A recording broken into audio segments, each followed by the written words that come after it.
Hello friends, आप देख रहे हैं आपका चैनल शेयर बाजार विद आयुष। और दोस्तों, इस वीडियो में बात करेंगे Garuda construction and engineering IPO के फाइनल डे सब्सक्रिप्शन के बारे में। यानी आज कितना दोस्तों ये जो इशू है वो बेसिकली हमको सब्सक्राइब होता हुआ दिखा है, इसी के बारे में। सो फ्रेंड्स, ₹5 की फेस वैल्यू थी, करीबन 90 से 95 का प्राइस बैंड था, 157 शेयर्स का लॉट साइज था। कुल मिलाकर 264 करोड़ का ये इशू है, जिसमें से फ्रेश इशू था करीबन 173 करोड़ का, तो ऑफर फॉर सेल 90 करोड़ का था। दोनों एक्सचेंजेस पे आपको लिस्ट होता हुआ दिखेगा। बट आज कितना दोस्तों बेसिकली सब्सक्राइब हो पाया है, और सबसे इंपॉर्टेंट बात यहाँ पर अगर आपने लगाया है तो आपका अलॉटमेंट चांसेस क्या रहने वाले हैं, इसी के बारे में इस वीडियो में बात करेंगे। तो वीडियो को दोस्तों आप लोग देखिएगा पूरा ज़रूर, ठीक है। तो सब्सक्रिप्शन कितना, चलिए देख लेते हैं। सो फ्रेंड, जो शुरुआत के 2 दिन थे, इसमें जो QIB कैटेगरी थी, राइट, कल करीबन 91% सब्सक्राइब हुई थी। रिटेल कैटेगरी दोस्तों 6.76 टाइम्स, तो HNI कैटेगरी 2.59 टाइम्स, राइट। कुल मिलाकर दोस्तों ये जो इशू था वो हमको 2 दिनों में सब्सक्राइब होता हुआ दिखा 4.12 टाइम्स। अब हमेशा दोस्तों ये बात ध्यान रखिएगा कि पैसा जो है वो मेजरली कौन से दिन आता है, आखिरी दिन, राइट, लास्ट डे। आज के दिन दोस्तों हमको देखना यही है कि QIBs ने कितना पैसा लगाया, और जो डेटा आया है वो अपने आप में बहुत इंटरेस्टिंग है। बल्कि आप भी देखेंगे तो आप भी सोचेंगे इस तरीके का सब्सक्रिप्शन आखिरी बार कौन सा था, ये भी आपको याद नहीं होगा, मुझे भी याद नहीं। तो चलिए देखते हैं कितना पैसा आया है। शुरुआत हम करते हैं QIB से। ये बात ध्यान रखिए, कितना सब्सक्राइब किया था कल तक, 0.91 टाइम्स। दोस्तों आखिरी दिन कुल मिलाकर QIBs ने इस इशू को सब्सक्राइब किया 1.24 टाइम्स। जी हाँ, सिर्फ 1.24 टाइम्स। कौन सा IPO दोस्तों आपको याद होगा आखिरी बार जिसमें QIBs का इतना कम पैसा निकल कर आया था? शायद तक आपको भी याद नहीं है, राइट। QIB ने दोस्तों कुल मिलाकर इस इशू में 60 लाख QIBs को दिए गए थे शेयर्स। 74,71,316 शेयर्स के लिए बेसिकली QIB ने इस इशू में पैसा लगाया। कुल मिलाकर QIB ने दोस्तों इस इशू में सिर्फ 71 करोड़ रुपीज़ लगाए, सिर्फ 71 करोड़ रुपीज़। इतना कम पैसा दोस्तों यहाँ पे QIB से आता हुआ दिखा। यानी मैं ये कह सकता हूँ कि एक्सट्रीमली एक्सट्रीमली पुअर सब्सक्रिप्शन जो है वो बेसिकली हमको देखने को मिला। यहाँ पर QIBs का इतना पैसा दोस्तों अगर आता हुआ दिख रहा है, मतलब समझ सकते हैं कि IPO को लेकर QIBs में इतनी सी भी दिलचस्पी नहीं थी। थोड़ा बहुत सब्सक्राइब हो गया, वो 1 गुना सब्सक्राइब हो गया, यही देखिए कंपनी के लिए बड़ी बात है। अदरवाइज अगर इतना नहीं होता तो IPO को वापस लेना पड़ जाता। अब समझ सकते हैं कि यहाँ पर कितना खराब सब्सक्रिप्शन। देन आती है HNI कैटेगरी, जो कह सकते हैं कि थोड़े से जाबाज दिखते हुए नजर आए। 9 गुना दोस्तों HNI कैटेगरी ने सब्सक्राइब किया। कुल मिलाकर 41,70,000 शेयर ऑफर किए गए थे, जिसके सामने 3,76,00,000 शेयर्स के लिए हमको एप्लीकेशन आती हुई दिखी। 357 करोड़ रुपीज़ जो है वो टोटल मिलाकर यहाँ पर जो HNI कैटेगरी दोनों, राइट, बिग और स्मॉल दोनों ने मिलाकर इस इशू में इतना पैसा लगाया। तो बिग HNI ने कितना लगाया? तो अगर आपने बिग NII कैटेगरी में लगाया तो करीबन 7.93 टाइम दोस्तों बिग NII कैटेगरी सब्सक्राइब हुई है। 27,80,000 शेयर ऑफर किए गए थे, जिसके सामने 2,20,55,360 शेयर्स के लिए एप्लीकेशन आती हुई दिखी। बिग NII ने इस इशू में कुल मिलाकर 209 करोड़ रुपए लगाए। अब ये बात ध्यान रखिएगा, अगर आपने बिग NII कैटेगरी में लगाया तो सिंपल सी बात है, उसको डिवाइड कर दीजिए 8 को 5 से। इसको हमने राउंड ऑफ करके 8 ले लिया, राइट।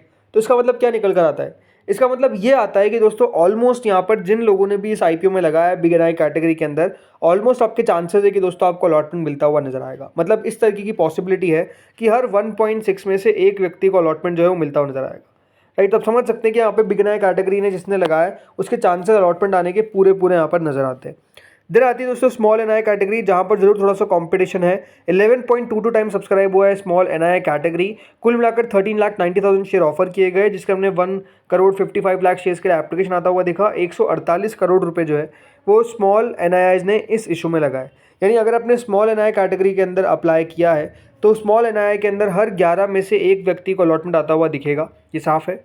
और स्मॉल NII के अंदर आप देख सकते हैं मात्र 148 करोड़। मतलब ये जो डेटा आज निकल कर आया है वो इतना ज़्यादा दोस्तों यहाँ पर कम है। मतलब आखिरी IPO कौन सा होगा, मुझे तो याद ही नहीं आ रहा है कि इतना कम सब्सक्रिप्शन था। मतलब इस तरीके का लो सब्सक्रिप्शन इमेजिन नहीं किया गया था। मुझे लगा था कि QIB होता है कि 4-5 गुना से ज़्यादा लगा दे, बट 1 गुना 2 गुना भी सब्सक्राइब नहीं कर पाए, 1.5 गुना भी नहीं कर पाए, राइट। ये बहुत ही कम है। देन आते हैं दोस्तों रिटेल कैटेगरी के ऊपर। अगर आपने रिटेल में लगाया तो 10.78 टाइम दोस्तों रिटेल पोर्शन सब्सक्राइब हुआ है। मतलब 97,30,000 शेयर ऑफर किए गए थे, जिसके अंदर 10,48,00,000 शेयर्स के लिए एप्लीकेशन आता हुआ दिखा। 996 करोड़ रुपीज़ जो है वो बेसिकली रिटेल ने इस इशू में लगाया। अब देखिए रिटेल में अलॉटमेंट इस तरीके से निकालते हैं कि जितनी एप्लीकेशन आई है, एप्लीकेशन कितनी आई है 705,000 इतनी एप्लीकेशन आई है। इसको डिवाइड कर दीजिए 157 से, बिकॉज एक लॉट में 157 शेयर है।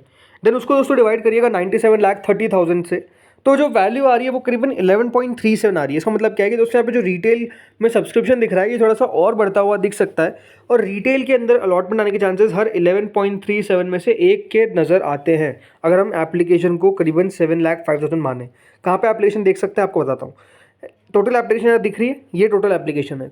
तो इसको मल्टीप्लाई किससे करना है आपको, 157 से, क्योंकि एक लॉट है, एक लॉट में 157 शेयर है, एंड देन उसको 97,30,000 से डिवाइड कर दीजिएगा, जो भी वैल्यू आएगी देन आपको पता चल जाएगा वैल्यू। तो टोटल मिलाकर दोस्तों जो इशू है वो 7.55 टाइम्स हमको सब्सक्राइब होता हुआ दिखा। कंपनी को करीबन 1,428 करोड़ जो है वो बेसिकली मिलते हुए नजर आए हैं। अब इशू को देखिए, सब्सक्रिप्शन देखा जाए तो पूरा मिल गया, राइट। आईपीओ फुली सब्सक्राइब होना चाहिए, फुली सब्सक्राइब जो है वो हो चुका है। अब ये देखना है कि दोस्तों लिस्टिंग किस तरह की होती हुई नजर आती है इस इशू की, राइट, क्योंकि सबसे इंपॉर्टेंट तो यही है कि कितने ऊपर ये आईपीओ हमको लिस्ट होता हुआ दिख सकता है, वो ही आई थिंक डिसाइड करेगा कि कंपनी अच्छी थी खराब थी, राइट। बाकी अगर आपने इस आईपीओ में लगाया तो ये बात ध्यान रखिएगा, आपको अलॉटमेंट चेक करना है, और 11th ऑफ अक्टूबर रिफंड आएगा ऑन 14th ऑफ अक्टूबर, और शेयर की लिस्टिंग होगी on 15th of October, that is Tuesday. तो ट्यूसडे को इसकी लिस्टिंग है 15 अक्टूबर को। 15 अक्टूबर से याद रखिएगा आईपीओ ओपन हो रहा है Hyundai का, राइट। अब उसमें लगाने की लगाने में हम बाद में डिस्कशन करेंगे क्योंकि नो डाउट कंपनी तो शानदार है, बट वैल्यूएशन को लेकर कंसर्न जो है वो नो डाउट हमको देखने को मिल रहा है, बट ज़रूर आईपीओ ओपन होने वाला है 15 तारीख से। बाकी अलॉटमेंट तो हमको कल ही पता चल जाएगा, तो अगर आपने लगाया तो आपको पता चल जाएगा कल अलॉटमेंट आपको मिला है या फिर नहीं। बाकी जो ग्रे मार्केट है, ग्रे मार्केट भी अपने आप में देखा जाए तो खराब, बेहद खराब आप कह सकते हैं। कुछ भी ग्रे मार्केट नज़र नहीं आ रही है, शून्य, दैट इज़ जीरो। इतनी दोस्तों अभी ग्रे मार्केट है, और ग्रे मार्केट लगातार अगर आप देखेंगे, जिस दिन ये आईपीओ ओपन हुआ था उस दिन 5 रुपये हो गई थी, देन जीरो, और अब भी जीरो ही है। मतलब कोई एक्टिविटी देखने को नहीं मिल रही है ग्रे मार्केट के अंदर। तो मेरे को वैसे ही लगता है कि देखिए चांसेस काफ़ी कम है इसके कोई खास ऊपर खुलने के। मतलब अगर ये 5-10% अगर आपको लिस्टिंग इन देकर चले जाता है तो ये अपने आप में देखिए बहुत बड़ी बात होगी, राइट। बट अगर यहाँ पर 5-10% नीचे भी लिस्टिंग होती है तो वो भी कोई बहुत ज़्यादा, याद रखिएगा, शॉकिंग चीज़ नहीं है। तो देखते हैं होता क्या है। बाकी दोस्तों इस वीडियो में तो इतना ही था। आप लोग मुझे बताइए, आप लोगों ने क्या इस आईपीओ में अपनी एप्लीकेशन लगाई है, या फिर आपने इस आईपीओ को किया है सीधा सीधा अवॉइड। मुझे बताइएगा कमेंट सेक्शन में आपने जो भी किया है। इस वीडियो को आप ज़रूर शेयर करिएगा अपने फ्रेंड्स एंड फैमिलीज़ के साथ जिनके द्वारा इस इशू में पैसा लगाया गया है। उनको भी बताइए कि कितनी इसकी ग्रे मार्केट है, कितना टोटल सब्सक्रिप्शन जो है वो आता हुआ नज़र आ रहा है, और अलॉटमेंट के चांसेस क्या रहने वाले हैं, आपको सब कुछ एक वीडियो में पता चल जाएगा। तो बस आप चैनल के साथ जुड़े रहिए, इन वीडियो को शेयर करिए। अगर आपको वीडियो अच्छा लगा हो तो लाइक करिएगा, चैनल से पहली बार जुड़ो सब्सक्राइब जरूर आप लोग कर दीजिएगा। बाकी आईपीओ मार्केट ध्यान रखिए, बहुत ज़्यादा आपको बढ़िया होता हुआ नज़र आ रहा है। चलिए, आपने क्योंकि मेरा वीडियो देखा था, आपको एक इंटरेस्टिंग बात बताता हूँ। वारी एनर्जीज़ का, जी हाँ, वारी एनर्जीज़ का जो इशू है वो बेसिकली हमको ओपन होता हुआ दिखने वाला है। कब से एक्सपेक्टेशन है कि 22 से वो आईपीओ ओपन हो जाएगा। तो लेट्स सी होता क्या है। बाकी इस वीडियो में इतना ही था। Thank you friends watching this video.